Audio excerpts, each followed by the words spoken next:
ಕನ್ನಡ ನಾಡು, ಇದು ಕನ್ನಡಿಗರ ನಾಡಿಮಿಡಿತ.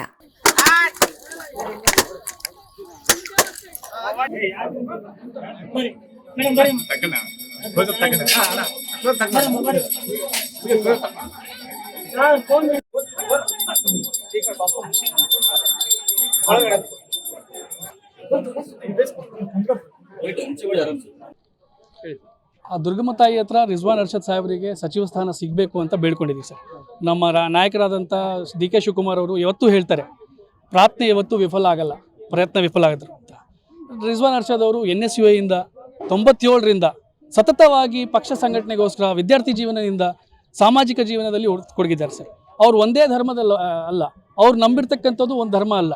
ಅವರ ಜಾತಿ ಯುವ ಜಾತಿ ಸರ್, ಅವರ ಜಾತಿ ರೈತರ ಜಾತಿ, ಅವರ ಜಾತಿ ಶೋಷಿತರ ಜಾತಿ ಸರ್.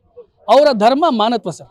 ಅವ್ರು ನಂಬಿರ್ತಕ್ಕಂಥ ಧರ್ಮ ಮಾನತ್ವ, ಅವ್ರು ನಂಬಿರ್ತಕ್ಕಂಥ ಗ್ರಂಥ ಸಂವಿಧಾನ ಸರ್. ಅವರು ಅಂಥ ಒಬ್ಬ ಕಾರ್ಯಕರ್ತರಿಗೆ, ಅಂಥ ಒಬ್ಬ ನಾಯಕನಿಗೆ ಯುವ ಧ್ವನಿ ಆಗಲಿಕ್ಕೆ ಮಾನ್ಯ ಆ 7 ಕೋಟಿ ಕನ್ನಡಿಗರ ಧ್ವನಿಯಾಗಿ, ಯುವಕರ 100 ಕೋಟಿ ಯುವಕರ ಕನ್ನಡಿಗ ಧ್ವನಿಯಾಗಿ ವಿಧಾನಸೌಧದಲ್ಲಿ ಮಾತಾಡಲಿಕ್ಕೆ ಒಂದು ಅವಕಾಶ ಮಾಡಿಕೊಳ್ಳಬೇಕು ಅಂತೇಳಿ ನಾವು ಎಲ್ಲರೂ ಈ ತಾಯಿ ಹತ್ರ ಬೇಡ್ಕೊಂಡಿದ್ದೀವಿ, ಪ್ರಾರ್ಥನೆ ಮಾಡ್ಕೊಂಡಿದ್ದೀವಿ.